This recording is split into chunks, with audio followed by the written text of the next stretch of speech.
C'est un peu étrange parce que ce sont des livres qui ont été conservés.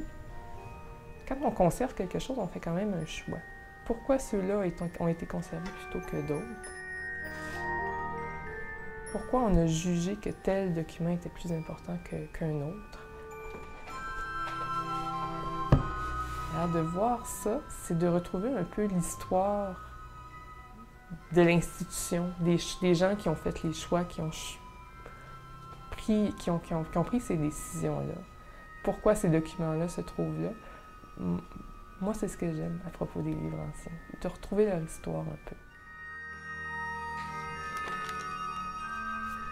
peu. Aujourd'hui, je suis ici pour vous parler de l'Encyclopédie Diderot, qui est la première encyclopédie de langue française qui a été créée à Paris en 1751. L'édition que l'Université Laval a acquise du Collège de la Pocatière, elle est complète. Donc, on a véritablement les 17 volumes de discours, les 12 volumes de planches, les suppléments et les tables.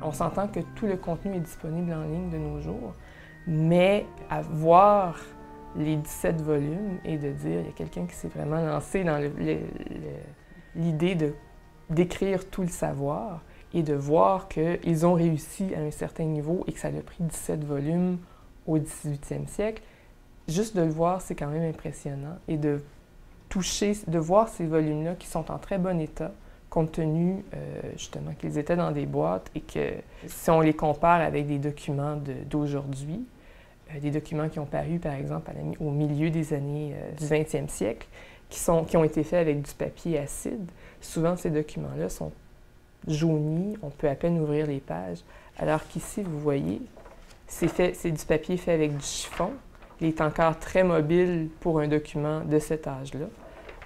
C'est quand même exceptionnel d'avoir ça aussi sous les yeux, de l'y voir.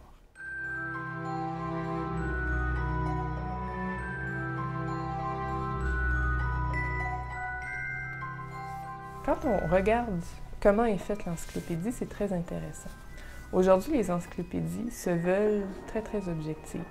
Les articles de l'encyclopédie, au contraire, sont très, très subjectifs, très philosophiques, ce qui les rend encore plus intéressants parce que ça représente une façon de penser de cette époque-là.